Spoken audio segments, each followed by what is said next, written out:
Hey everybody, welcome to the devotional podcast this week from Leadership Adventure. I'm Marv McCarthy, your channel host, and today we're talking about a post that I've called All in Good Time. And my question for you to kick us off is this. What in the world could a South Korean light attack / supersonic jet aircraft trainer have to do with our walk with Christ? Actually, the answer is quite a bit. So let's dive in and find out. Okay, so I'm going to roll the clock back here all the way to 1992. And in that year, the T-50 Golden Eagle program was launched by Korea Aerospace Industries, or KAI for short, in conjunction with Lockheed Martin. Now, Lockheed collaborated with them by sharing a lot of their experience from designing and developing the F-16 Fighting Falcon, which happens to be one of my favorite fighter jets of all time.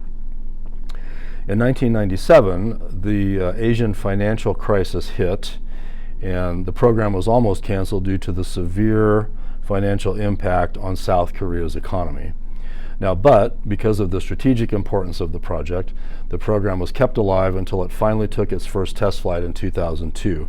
It was officially placed into service then in 2005. Now, a problem arose. By then, the world had changed. As such, the plane saw very modest adoption in spite of its supersonic performance, high agility, and both light attack and advanced multi-role variations. I mean, after all, it was a sibling, so to speak, of the F-16, which is an amazing aircraft. Now, in the mid-2010s, the world changed again.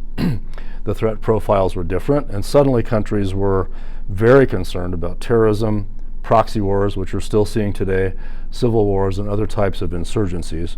Plus, it was becoming increasingly common to have territorial and border disputes between state actors in certain areas of the globe. And suddenly, the T-50 was back in the spotlight, and it was recognized for the budget-friendly, flexible, and capable performer that it was. So since that time, 2014, 2015, KAI has been looking at an increasing book of business, and it is anticipated that several hundred airframes will be put into production in the next 3 to 5 years. And when you're talking about fighter jets and high price tags, that's an amazing amount of aircraft, an amazing amount of money. Now, with that story as a background, let's jump back over to our discipleship journey. In Ecclesiastes chapter 3, we find the familiar words that there is an appointed time or season for everything under heaven. The season was right for the T-50 when it went into development, but then that season passed until several years ago when the time was right once again. So let's parallel this now with our Christian life. To do that, we'll move to the New Testament, where we see two separate and distinct Greek words for time. The first word is chronos, or sequential time. So this is where we live most days, right, with our calendars, schedules, and seemingly endless lists of things to do. The second Greek word for time is kairos, which is spelled K-A-I-R-O-S, and kairos is the opportune time or the opportune season for something. It's not necessarily related to chronology. For those of us in the Western world, chronos dominates most of our days, right? But in God's kingdom economy, it's important to understand that both concepts are equally important to the Lord.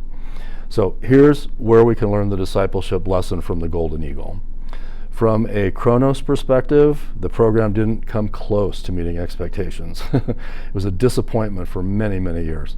Now, in spite of that, however, KAI exhibited both perseverance and resilience and steadily moved the program forward even in the face of continual obstacles and setbacks. From a kairos perspective, KAI kept their why firmly in mind. They always believed, even though the schedule wasn't coming along as planned, and they also believed, along with the South Korean government, that the plane would one day become the success that it is now becoming, 32 years later. So for us as believers, we need to always remember that God expects us to be good stewards of both the chronos and the kairos in our lives. Chronos drives us forward. Kairos helps us keep God's perspective. I love the life of the Apostle Paul, and we find that the Apostle Paul, when we really dig into his life, had 8 distinct seasons. During each season, his kingdom impact and influence expanded. His very first season after his conversion was actually that of being a student. He spent 9 years in Arabia. God needed to prepare him for the work that he wanted Paul to accomplish before he could effectively begin his ministry. And when most of us, you and I, would think about spending 9 years being prepared for a ministry that God calls us to, we would probably freak out. Because in our world, where Chronos dominates us, we're always in a hurry. But that's not God's economy. So, in your life, when the inevitable roadblocks, speed bumps, and/or closed doors occur, don't think first about your schedule. Rather, ask God what he has for you in this season of your life. He may need to prepare you a little more before you can take your next steps. So thanks for joining me today, you guys. Please reflect upon this. It's made a big difference in my life as I've thought through these concepts. Hope you have a great week, and I will look forward to seeing you next time. Take care.